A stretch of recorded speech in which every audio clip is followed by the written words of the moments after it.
materials for our DIY office work renovation transformation. So let's see what will happen. See you later! So we don't have printer stick. Instead, we just bought masking tape.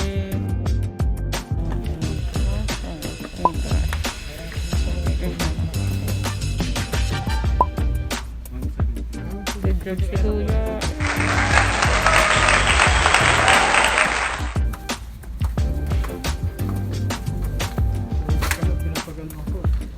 Exercise. Or ikaw ba yan? Very good ang CitiHardware.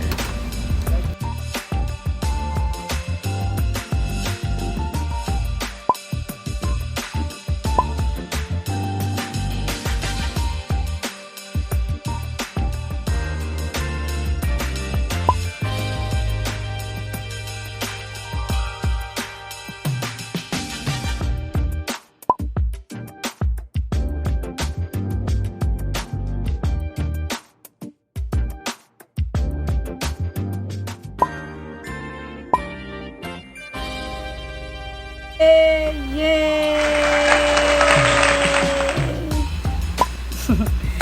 So this is the result of our makeover or renovation.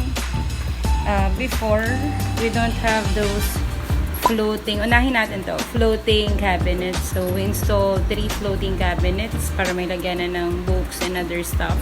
And then we got this from Wilcon, itong study table. So, ito yung area ni Kuya Dot para sa pag-drawing niya and etc. This will be my area. Maganda tong study table kasi malaki yung storage niya. So, storage. Tanggal natin doon. So, meron tayo ditong storage and so mga libro and other stuff that you have. Tapos, meron pa printer, etc. So, we still use the existing chairs that we have kasi sayang naman kung bibili ka ng bago.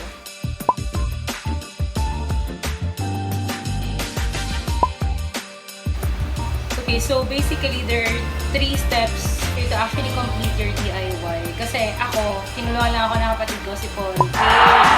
Siya yung, assistant ko. Pero, mainly siya yung painter ko talaga. Yung paint na ginamit namin, existing yun. So, hindi na kami bumili. Sayang naman kasi ng pera. Kumili pa kami ng bago. Ano pa ba? Nag-canvas muna kami for those floating cabinets. Tapos, ano pa? Ako naglinya lang ako dun sa baba. Kasi may color brown yan sa baba.